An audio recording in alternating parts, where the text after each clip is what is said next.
Assalamualaikum, halo, perkenalkan nama saya Wahyu Nur Rizky dari Teknik Elektro. Pada kesempatan kali ini saya akan menjelaskan tentang proses siklus termodinamika, yuk kita simak. Proses siklus termodinamika adalah konsep penting dalam ilmu fisika yang menjelaskan bagaimana energi berpindah dan berubah dalam sistem yang tertutup. Nah, di sini kita tahu bahwa proses siklus termodinamika merupakan cara sistem tertutup mengubah dan memindahkan energi dari satu bentuk ke bentuk lain. Di sini kita bedakan apa itu proses dan apa itu siklus. Proses termodinamika adalah perubahan keadaan sistem dari satu keadaan termodinamika ke keadaan lainnya. Proses ini melibatkan perubahan properti seperti tekanan, volume, suhu, energi dalam, atau entropi. Dan siklus termodinamika adalah serangkaian proses termodinamika yang dilakukan secara berulang sehingga sistem kembali ke keadaan awal. Pada siklus ini, sistem biasanya menghasilkan kerja atau membutuhkan energi dari luar.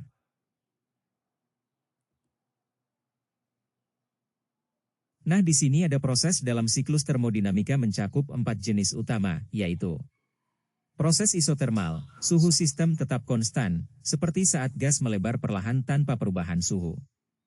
Proses isobar, tekanan sistem tetap konstan, misalnya ketika gas dipanaskan dalam piston yang bergerak bebas. Proses isohorik, volume sistem tidak berubah, contohnya pemanasan gas dalam wadah tertutup. Proses adiabatik, tidak ada perpindahan panas ke atau dari lingkungan, seperti pemampatan gas yang cepat. Keempat proses ini adalah bagian dari berbagai siklus termodinamika yang ditemukan dalam mesin dan perangkat energi.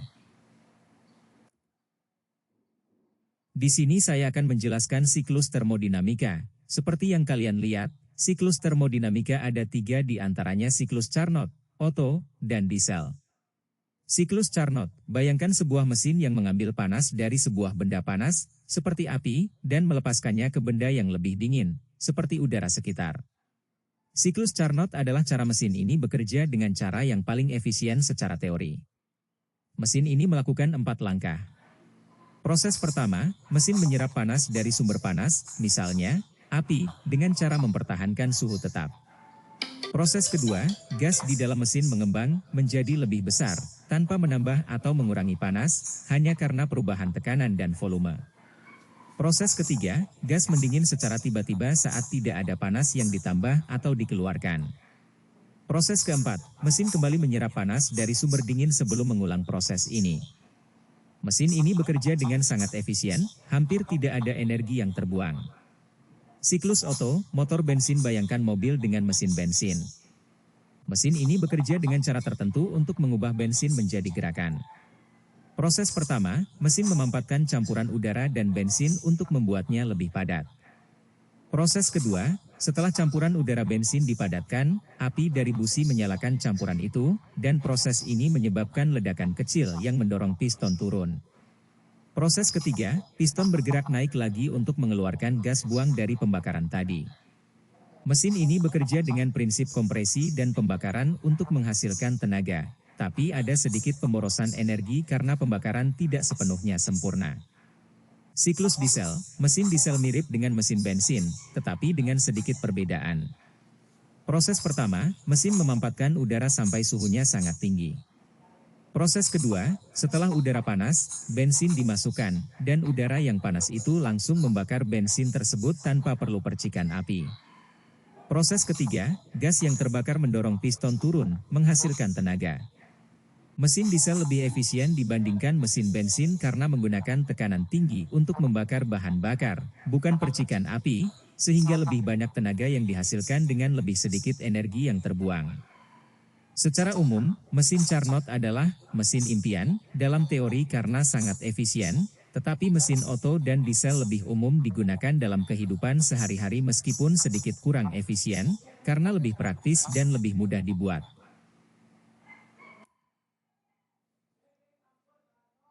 Selanjutnya, aplikasi siklus termodinamika dalam kehidupan sehari-hari. Nomor 1 ada pembangkit listrik. Siklus termodinamika digunakan untuk mengubah energi panas menjadi energi listrik. Yang kedua, mesin pendingin.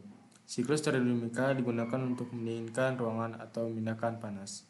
Yang ketiga juga ada mesin pembakaran dalam.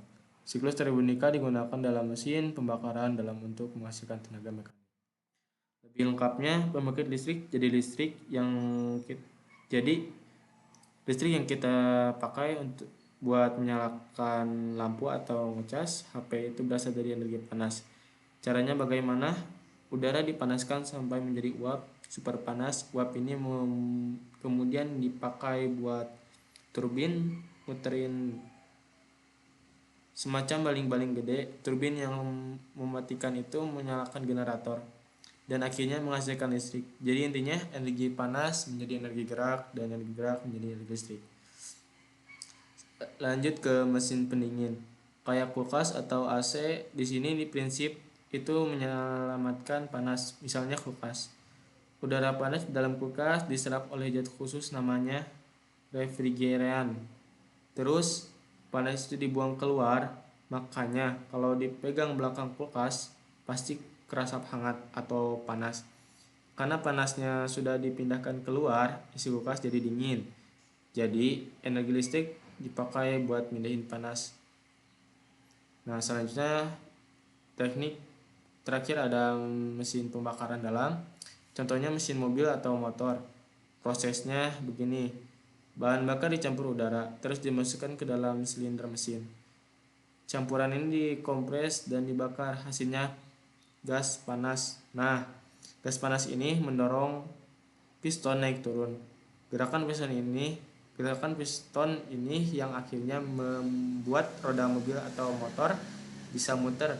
Jadi dari energi bahan bakar menjadi energi panas, menjadi energi gerak.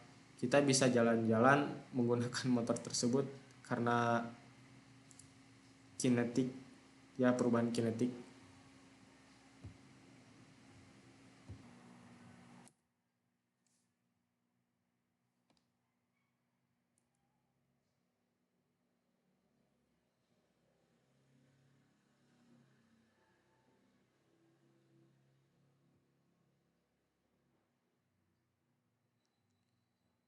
Nah, selanjutnya ada rumus termodinamika. Termodinamika didasarkan pada beberapa hukum dasar yang dirumuskan dalam bentuk persamaan matematika. Yaitu ada hukum pertama. Hukum pertama termodinamika menyatakan bahwa energi tidak dapat diciptakan atau dimusnahkan, tapi dapat diubah dari satu bentuk ke bentuk lain. Rumus hukum pertama termodinamika adalah delta U sama dengan Q dikurang W. Nah, di sini delta U adalah perubahan energi internal suatu sistem. Sedangkan Q adalah perpindahan panas neto, jumlah semua perpindahan panas ke dalam keluar sistem. Dan W adalah kerja neto yang dilakukan, jumlah semua kerja yang dilakukan pada atau oleh sistem.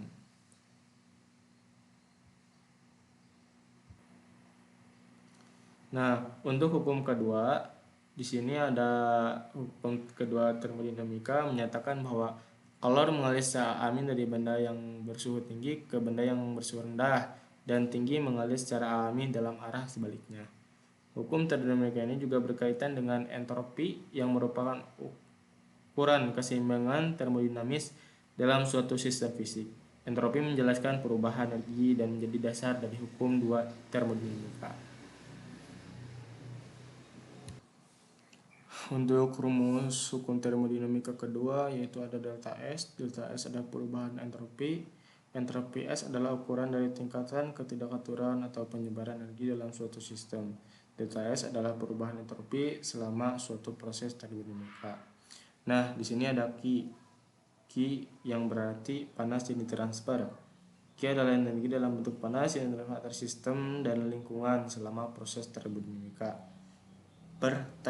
Nah, di sini adalah suhu absolut atau suhu absolut dari sistem yang mengukur tingkat energi kinetik rata-rata partikel dalam sistem. Nah, untuk hukum kedua termodinamika ini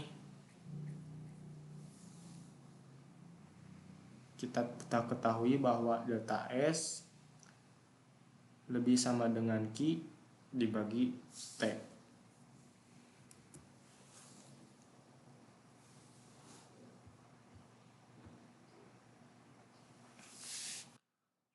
Mungkin cukup sekian presentasinya. Terima kasih. Untuk pertanyaan bisa di kolom komentar saja. Mohon maaf apabila banyak kesalahan dan Kurang lebihnya itu mohon dimaafkan. Sekian, wabillahi taufiq wal hidayah. Wassalamualaikum warahmatullahi wabarakatuh.